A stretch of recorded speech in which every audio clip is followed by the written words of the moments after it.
Noticentro 1, CMI. Economía de Colombia sufre el peor desplome en 60 años. La situación es extremadamente complicada, dice el ministro de Hacienda. Anuncia más endeudamiento. La estrategia económica no funciona, dice Fenalco. El presidente asegura que habrá recuperación. 48% de pequeños negocios, tiendas y supermercados alistan cierre. Nueva cuarentena es la ruina, dicen empresarios de Bogotá. Rebelión contra la cuarentena. Comerciantes de textiles, calzados, plásticos, talleres dicen que no la obedecerán. Militarizan parte de Cali. Carlos Ernesto Camargo dice que no improvisará como defensor del pueblo. Ministra de Justicia Margarita Cabello, ternada por el gobierno para la Procuraduría. Masivo respaldo a César Gaviria como jefe único del Partido Liberal. Mañana sería reelegido. Vicepresidente de Estados Unidos Mike Pence pide que Uribe se pueda defender en libertad. Crecen contagios y muertes en el país por pandemia. Récord de recuperados, 10.802. Buenas noches, nuestros secretos de hoy. 1. Nuevo intento en el Congreso para autorizar el consumo libre de marihuana. 2. Otro chicharrón para el ministro de Agricultura, Rodolfo Sea. 3. Al senador Eduardo Pulgar le llegó la mala hora. Y mi ñapa de los viernes con los mejores memes de la semana. 1, 2, 3 y mi ñapa al cierre. La economía colombiana registra su peor caída de la historia. En los meses de abril, mayo y junio reportó una cifra de menos 15,7% según el DANE. Las cifras del DANE muestran de manera contundente cómo la economía colombiana se vino al piso cuando empezó la pandemia del coronavirus. El Producto Interno Bruto, que venía creciendo lentamente pero con cifras positivas en años anteriores, se desplomó a un menos 15,7% entre abril y junio de este año. Por sectores económicos, los más afectados fueron las actividades artísticas, el entretenimiento y la recreación, el comercio, el transporte, los restaurantes y los hoteles, la construcción, la industria manufacturera y la minería, entre otros, todos con cifras negativas. Fueron originados por efectos, llamémoslos, directamente asociados con la restricción a la actividad económica asociada con el manejo de la pandemia del COVID-19. Con respecto a otros países del continente americano, Colombia está por debajo de México en materia de crisis económica, pero por encima de Chile y Estados Unidos. La caída del Producto Interno Bruto tiene efectos directos en el mayor desempleo. Por ejemplo, la contracción del personal ocupado de la industria manufacturera sigue estando a niveles del menos 8,1% y del sector comercio del menos 4,9%. Entre los sectores que no cayeron a pesar de las cuarentenas y de la pandemia se destacan la agricultura, con un crecimiento de apenas 0,1%, y el sector financiero, con un crecimiento del 1%. A propósito de estas cifras sobre la caída de la economía, el ministro de Hacienda dijo que la situación es extremadamente complicada y aseguró que el gobierno va a salir a, abro comillas, endeudarse sin temor. El pronunciamiento del ministro de Hacienda lo hizo en la Comisión Séptima del Senado, hasta donde acudió a explicar el presupuesto general de la Nación para 2021. Nosotros tenemos una situación económica extremadamente complicada, unos datos dentro del contexto histórico de nuestro país realmente los peores. Dijo que las finanzas en 2021 se van a ver afectadas en al menos 24 billones de pesos. Y nos llegó esta tragedia en medio de la cual sometemos a discusión del Congreso un presupuesto para el año 2021 con unas fuentes muy disminuidas. Nosotros estábamos pensando al comenzar el año que íbamos a tener unos recursos tributarios por órdenes de los 158 billones de pesos con un incremento no muy ambicioso, pero ciertamente importante respecto a lo que había sido el año 2019, pero nos encontramos con que por lo menos vamos a tener una subestimación del orden de los 24 billones de pesos. Y anunció que Colombia se va a endeudar a niveles máximos. Guardados ciertos límites, no podemos tener ningún temor de elevar nuestra deuda mucho más allá de lo que lo haríamos en un año normal. Este no es un año normal. La semana entrante, el Congreso de la República comienza el trámite del Presupuesto General 2021. Ante el histórico desplome de la economía, los gremios empresariales dijeron que el gobierno debe cambiar la estrategia para hacerle frente a la crisis. Los representantes de los sectores más golpeados por la parálisis de la economía consideran urgente cambiar la estrategia. Esto demuestra de alguna manera que la estrategia no está funcionando. Estamos en el peor de los dos mundos, con unos altos índices de contagio y por otro lado estamos empobreciendo, acabando con el sector productivo, la economía y el empleo. Amerita que se consideren posiciones y alternativas quizá completamente distintas a las consideradas hasta ahora. Por ejemplo, una política monetaria en este momento que le permita al gobierno nacional generar alternativas contundentes. Hoteleros y transportadores también reclaman medidas más eficaces. Por eso, la reactivación del transporte aéreo es fundamental. No es posible que el transporte aéreo, que es un servicio público esencial, esté en manos de los alcaldes. Y 530 empresas que dependen directamente de la operación de transporte de pasajeros podrían verse abocadas prácticamente a un cierre. No nos podemos quedar cruzados de brazos. La situación fue muy mala, pero hay que mejorarla de aquí en adelante y para eso hay que intervenir rápidamente en sectores como el minero energético. Entre las alternativas que se plantean está un mayor endeudamiento del gobierno para apoyar a las empresas en crisis. En medio de estas cifras y de opiniones, el presidente Iván Duque y el director de FEDesarrollo, Luis Fernando Mejía, coincidieron en advertir que hacia el final del año la contracción de la economía será de 5% en negativo. La caída de la economía colombiana en el último trimestre es fuerte, pero el país puede terminar este año recuperándose, opinaron el presidente Duque y el director de FEDesarrollo al comentar los estragos económicos de la pandemia. Obviamente eso se va sintiendo. Esencialmente cuando vemos que el golpe duro fue en abril, vemos que en mayo se reduce un poco la afectación, en junio también, y obviamente la apuesta que tenemos todos como país, porque sabemos que el coronavirus va a estar por un periodo más largo al que todos quisiéramos, es ir haciendo esa recuperación de manera gradual. En ese sentido, presidente, nosotros desde FEDesarrollo todavía tenemos un pronóstico de crecimiento para el año completo, en el 2020, en un rango entre el -5 y el -7.9%. Ojalá estemos más cercano al -5%. El presidente Duque aseguró que el plan de reactivación le permitirá al país salir mejor librado que otros por esta pandemia. El comercio organizado reveló un estudio según el cual el 48% de los pequeños negocios, tiendas y supermercados alistan un cierre definitivo. En un foro empresarial convocado por FENALCO se analizó la situación de las tiendas de barrio y el pequeño comercio que también ha sufrido los efectos negativos del COVID-19. Organizaciones internacionales y laboratorios de investigación evaluaron la situación en Colombia que mueve 720.000 establecimientos minoristas, de los cuales 268.000 son tenderos. La pequeña empresa es vulnerable y la afectación está entre el 40 y el 48%. Quiero enfatizar es de que actualmente siguen siendo empresas vulnerables por algunas cosas que estamos apenas empezando a entender, como la falta, digamos, de un financiamiento adecuado y otros retos que seguramente a lo largo de la conversación el día de hoy estaremos discutiendo. La rama empresarial afectada igual busca planes de acción para apoyar tiendas de barrio. Bavaria apoyará cerca de 10.000 puntos de venta en el país. Este estudio del comercio organizado coincide con la opinión de gremios económicos de Bogotá, que consideran que la nueva cuarentena que empieza este domingo significa la ruina para los pequeños negocios. A la histórica caída de la economía colombiana se suma la preocupación en la capital del país por el retorno de varias localidades al aislamiento preventivo para contener la propagación del coronavirus.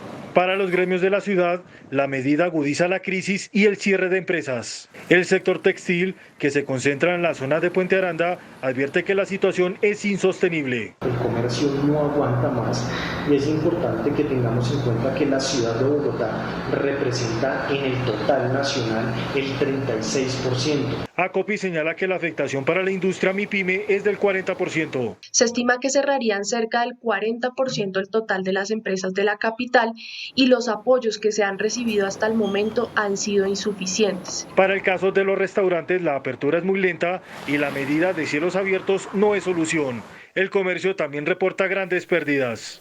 Está equivocado mientras no permita la reapertura de restaurantes con protocolos de bioseguridad al interior de los establecimientos. Llevamos meses acumulando deuda de arriendos, de servicios públicos.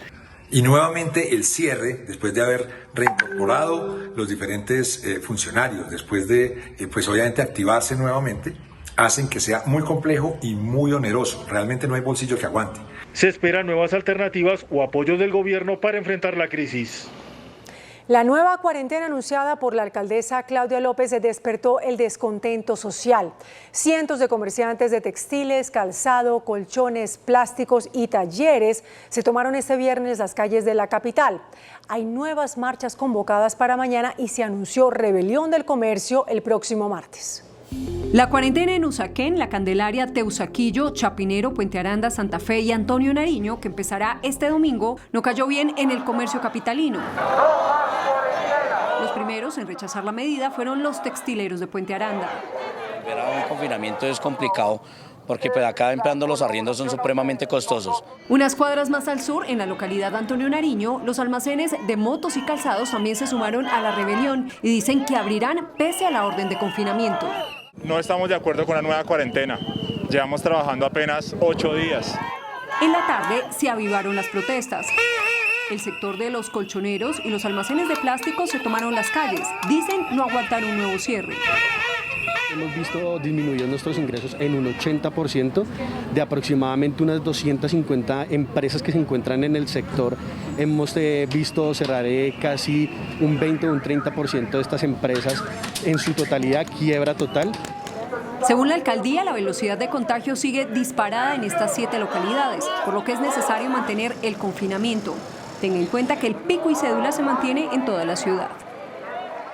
En otros temas, el ministro de la Defensa visitó hoy Cali, donde anunció una militarización de la parte oriental de la capital del Valle del Cauca. El ministro de Defensa, Carlos Holmes Trujillo, al término de un consejo de seguridad, ordenó militarizar el oriente de Cali, especialmente la zona de la masacre de 5 jóvenes y un atentado con granada, un CAI de la policía que dejó un muerto y 15 heridos. Las fuerzas militares militarizarán por medio de 180 hombres las zonas aledañas a los lugares donde ocurrieron los lamentables hechos. Además, recorrió el barrio Llano Verde y anunció un equipo de expertos en investigación de homicidios e inteligencia. Mañana, 15 de agosto, llegarán a la ciudad de Cali 5 funcionarios élite del Gaula de la Policía Nacional. Además, llegaron a la ciudad de Cali 5 expertos de investigación de homicidios de la Dijín de nivel central. Igualmente llegaron 10 funcionarios de inteligencia para reforzar la recolección de información. Hoy también se cumplió una sentida ceremonia y el sepelio colectivo de los adolescentes asesinados. El Ministerio de Defensa reportó un golpe al Clan del Golfo en el departamento de Antioquia. Darío Úsuga Torres, alias Pueblo, familiar de alias Otoniel, máximo jefe del Clan del Golfo, resultó abatido en una operación de las fuerzas militares y la policía en Mutatá, Antioquia. El Tribunal Superior de Bogotá ordenó la captura con fines de extradición del ex jefe paramilitar Salvatore Mancuso. La decisión fue adoptada por la Sala de Justicia y Paz del tribunal y busca que Mancuso responda ante las autoridades colombianas por su participación en más de 11.000 hechos delictivos. Mancuso ya cumplió su condena por narcotráfico en Estados Unidos. El exfiscal anticorrupción Luis Gustavo Moreno acusó al expresidente de la Corte Suprema de Justicia, Francisco Ricaurte, de hacer parte de una organización criminal que habría alterado decisiones judiciales a cambio del pago de millonarias sumas de dinero.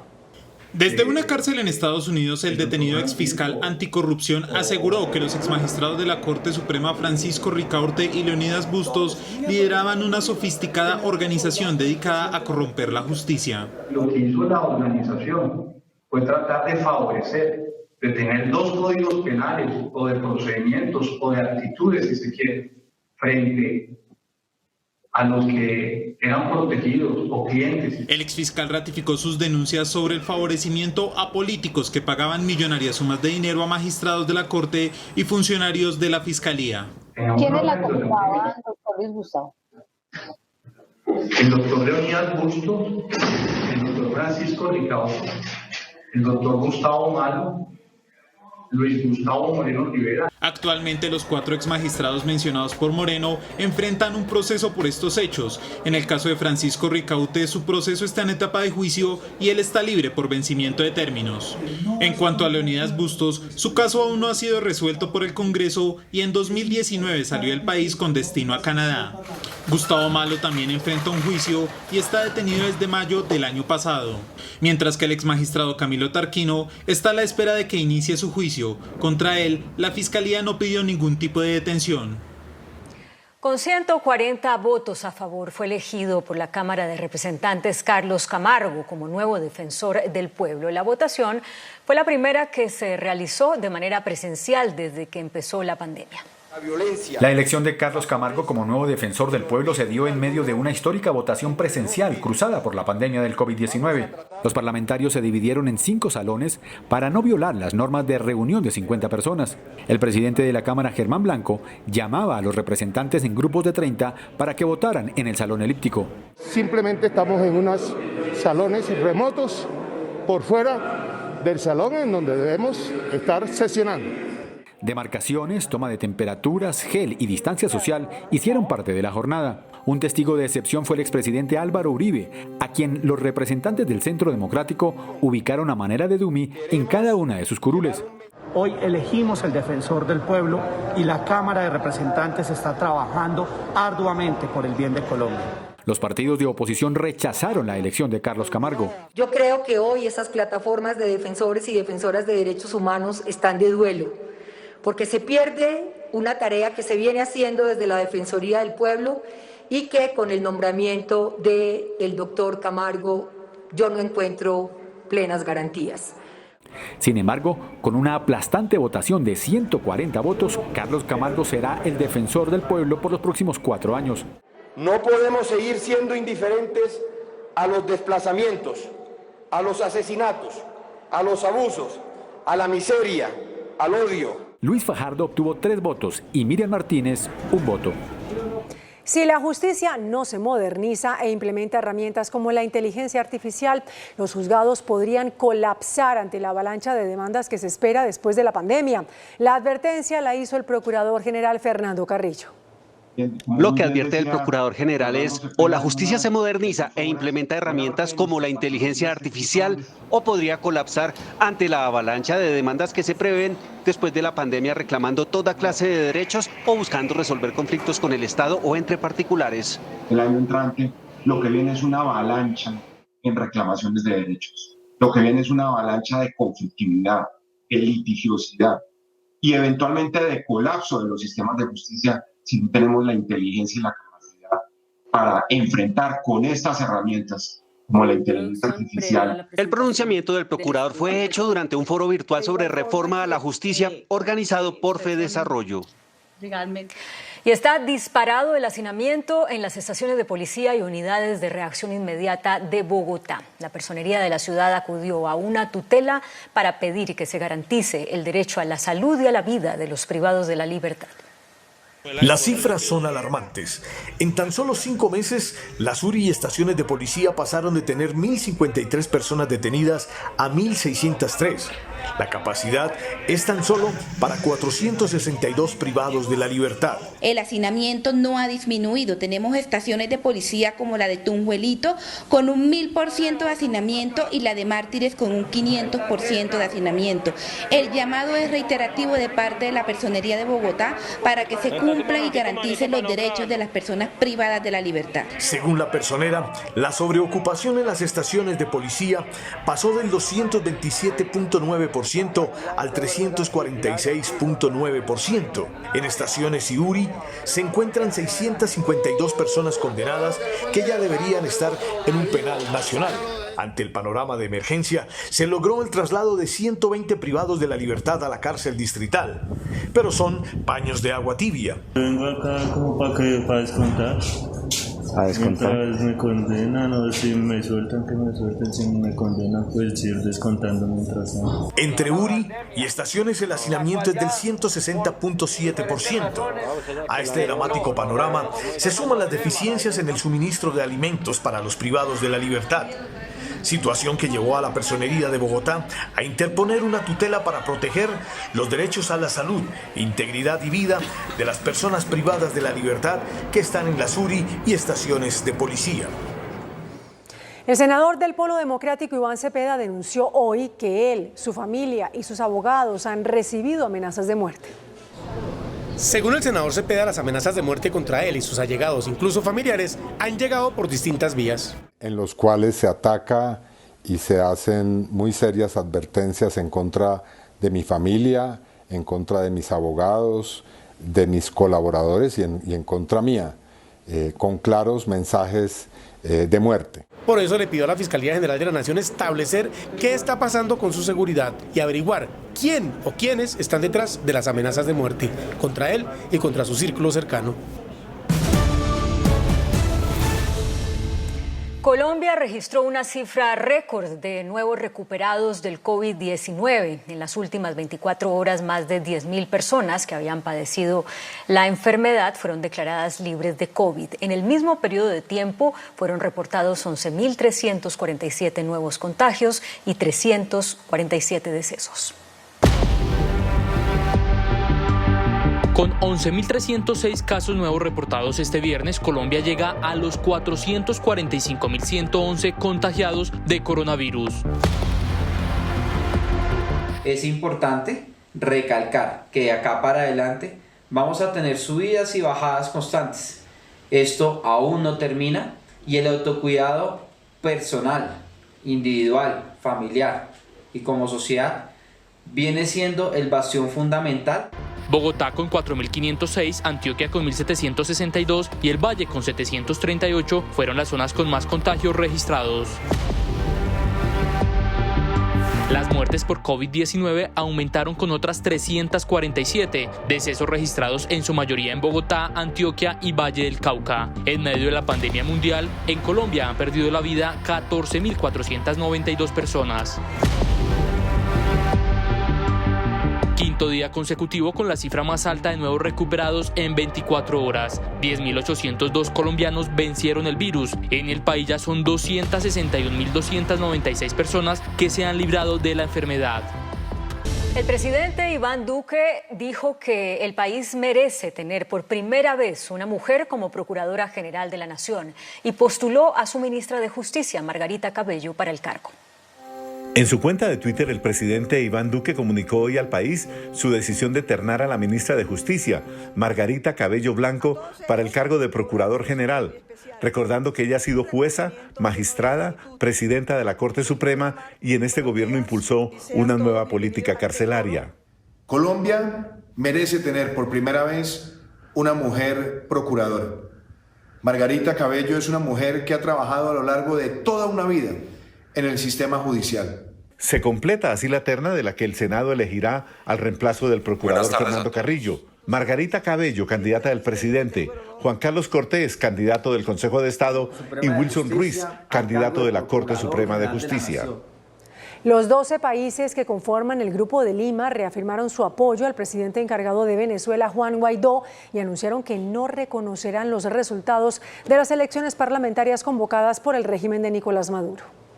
Los gobiernos americanos vinculados al proceso diplomático y político para buscar una transición democrática en Venezuela rechazaron lo que llamaron las maniobras del régimen ilegítimo de Nicolás Maduro en contra de los derechos civiles y políticos de los venezolanos. Expresan su firme rechazo al anuncio del régimen ilegítimo de celebrar elecciones parlamentarias sin las garantías mínimas y sin la participación de todas las fuerzas políticas. Por eso no podemos apoyar, ni validar, ni aplaudir, ni reconocer ese proceso, porque ya sabemos que es un proceso fraudulento. El presidente Duque, en tono enérgico, llamó a la comunidad internacional para que evite que la dictadura de Maduro le dé un golpe a la Asamblea Nacional que preside Juan Guaidó.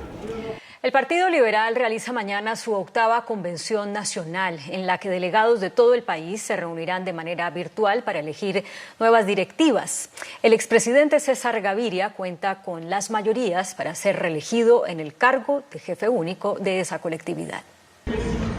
La convención del Partido Liberal es la primera que se realiza de manera virtual por colectividad alguna. Asistirán 700 delegados de todo el país. Por las plataformas digitales podrán interactuar, proponer y escoger a los nuevos directivos de la colectividad. Todo está previsto para que César Gaviria sea reelegido por 2 años más. Confío en él, que estoy seguro que su experiencia y su bagaje le servirán al partido en estos 2 próximos años para conducirlo a puerto seguro. El amplio respaldo al presidente César Gaviria, de nuestra colectividad, de las bancadas mayoritarias de Cámara y de Senado, de nuestros diputados y concejales, así como de todas las organizaciones sociales, de jóvenes, de mujeres, de campesinos, de las etnias, que constituyen la base de nuestro partido político, de nuestro Partido Liberal. En la convención también participarán exministros como Humberto de la Calle, Luis Carlos Villegas o Rafael Pardo, entre otros. Hay algunas voces que están pidiendo transición, es decir, que esta convención liberal dé paso a una presencial en la cual se tomen decisiones definitivas. Que sea el hombre de la transición liberal, que permita la llegada de nuevos rostros y nuevos apellidos a la dirección del partido. El partido tiene ideas y tiene gente para mostrar, y esta es una buena oportunidad. La mayoría de congresistas liberales quieren que su partido endurezca el tono frente al gobierno Duque. Dicen que ya es hora de hacer un rompimiento con un gobierno que no se la juega por la paz. En Arauca se erradicaron 25.000 hectáreas de hoja de coca y se sustituyeron los cultivos de uso ilícito por una inmensa cosecha de 32.000 hectáreas de plátano que hoy ve afectado su precio por cuenta de la pandemia.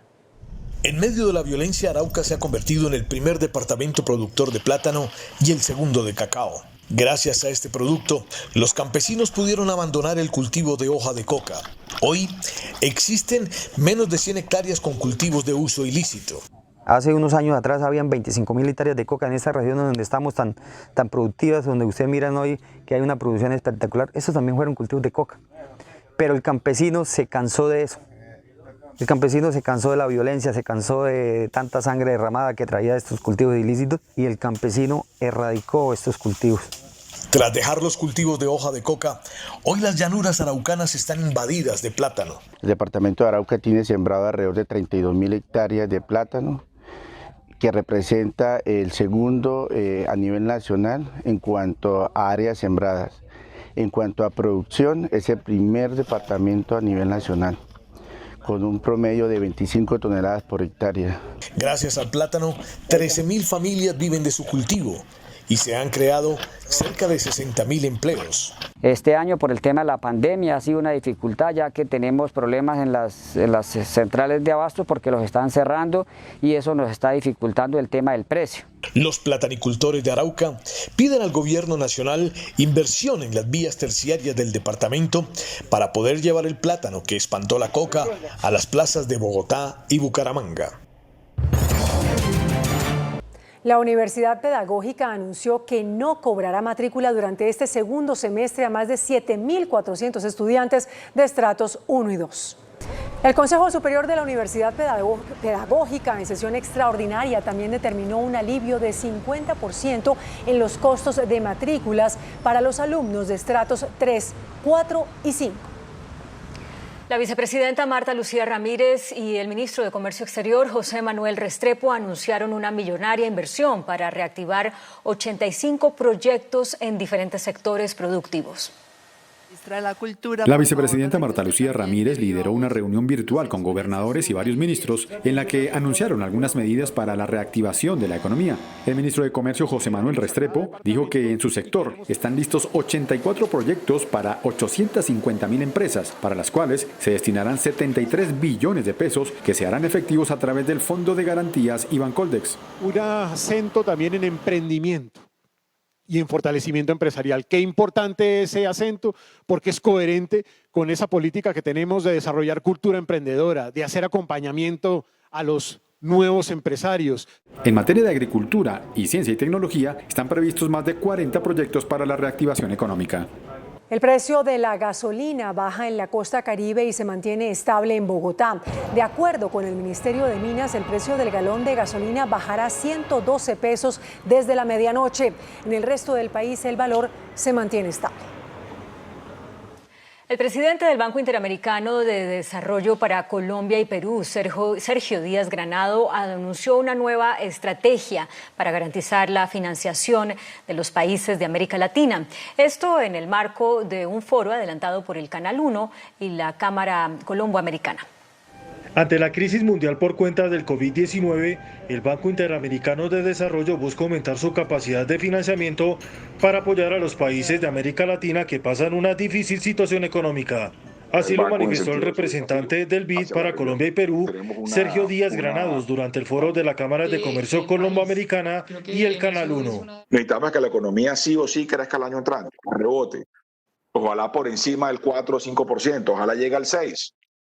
Pero necesitamos crecer al doble de lo que tenemos previsto para poder comenzar a organizar la casa por dentro. El directivo afirmó que en el caso de Colombia se deben fortalecer los acuerdos de libre comercio para aumentar la demanda en exportaciones e impulsar el crecimiento al 4%. Para trabajar con el sector privado, sea vía financiamiento o vía equity o vía otros productos, ya sea en moneda local, sea en moneda extranjera, con mayores plazos, en sectores que cubran un poco lo que hemos mencionado, aumento de capacidad exportadora. Considera que urge planes gubernamentales en materia de recuperación. El alcalde de Medellín, Daniel Quintero, reveló los nombres de los primeros miembros que conformarán las juntas directivas de EPM y del Centro de Innovación Ruta N. Los 3 primeros nombramientos en la nueva junta directiva de EPM son Jorge Iván Palacio, abogado que fue magistrado entre 2009 y 2017, presidente de la Corte Constitucional entre 2013 y 2014, Alberto Preciado Arbeláez. Abogado y empresario, ha hecho parte de juntas directivas en compañías como ACES, Avianca, Sofasa, Movistar y Caracol Radio. Sandra Suárez Pérez. La antioqueña fue ministra de Medio Ambiente y Desarrollo y Vivienda. Se ha desempeñado en altos cargos directivos en el sector privado y público. Aún quedan pendientes 5 miembros de la Junta en EPM. Para la Junta del Centro de Innovación y Negocios Ruta N, solo se ha hecho un nombramiento. Juan Carlos Archila, ingeniero industrial y máster en negocios internacionales con más de 25 años de experiencia en la industria de telecomunicaciones. El índice de capitalización de la bolsa, que mide el comportamiento de las 20 principales acciones, cerró al alza. El índice de capitalización de la Bolsa de Valores de Colombia subió 0,29% a 1.153 puntos. La acción de Interconexión Eléctrica ISA fue la que más subió, con una valorización de 2,51% a 20.400 pesos. La acción del Grupo Bolívar fue la que más bajó, con una pérdida de 2,33% a 63.000 pesos. La acción más negociada de la jornada fue la de Icolcap, al movilizar más de 5.000 millones de pesos. El dólar cerró al alza. Indicadores económicos en Noticentro 1, CMI.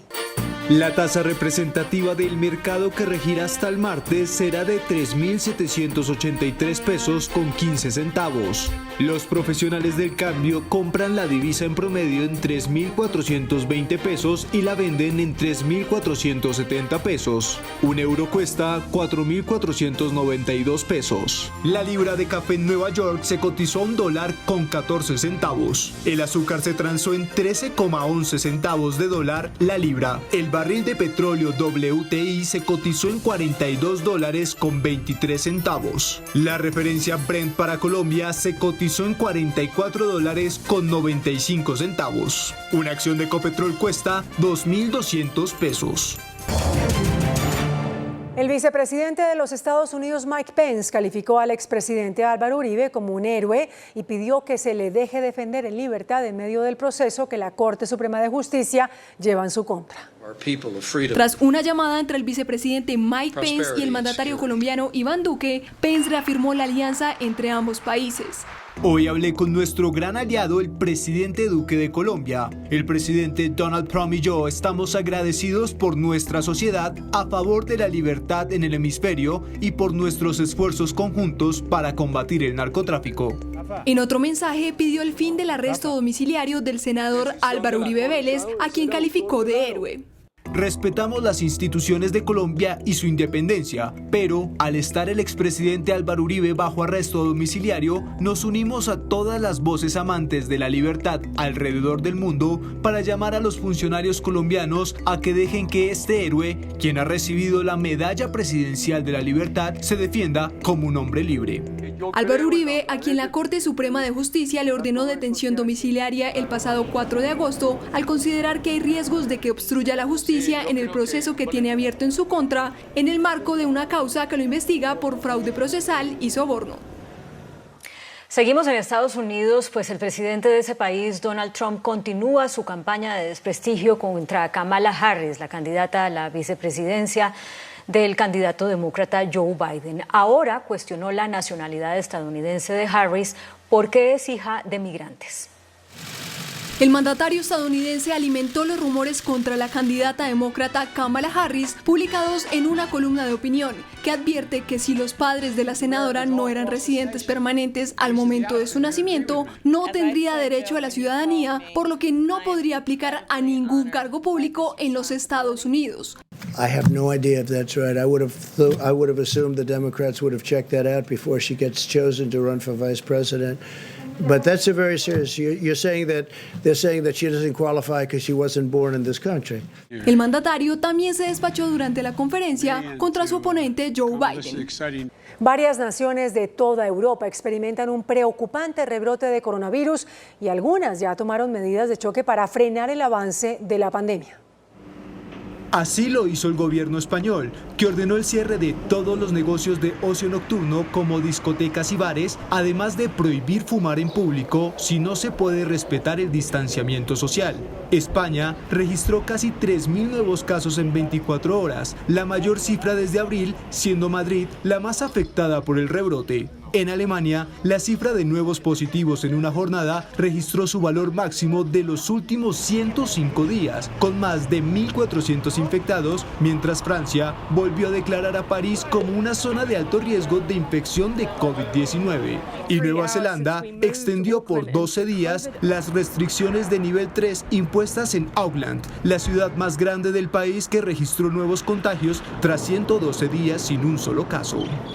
Francia añadió a Colombia en la lista de países a cuyos ciudadanos exigirá una prueba de coronavirus para que puedan entrar a su territorio. Son 17 países incluidos en esta lista francesa, en un listado publicado este viernes. La medida rige a partir del 19 de agosto.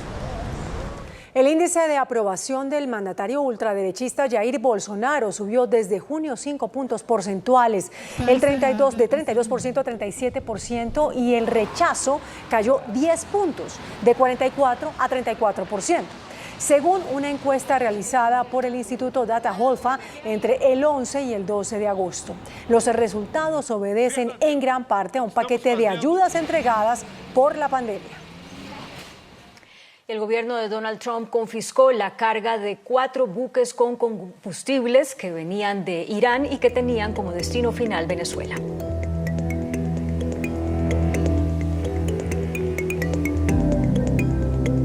La operación Cientos de personas se manifestaron en Gaza y Cisjordania en contra del acuerdo de normalización de relaciones entre Israel y Emiratos Árabes Unidos. El pacto ha sido fuertemente rechazado por los palestinos, quienes consideran que en vez de favorecer su causa, legitima la ocupación de Israel en Gaza y Cisjordania, mientras que la autoridad palestina lo tildó como una traición.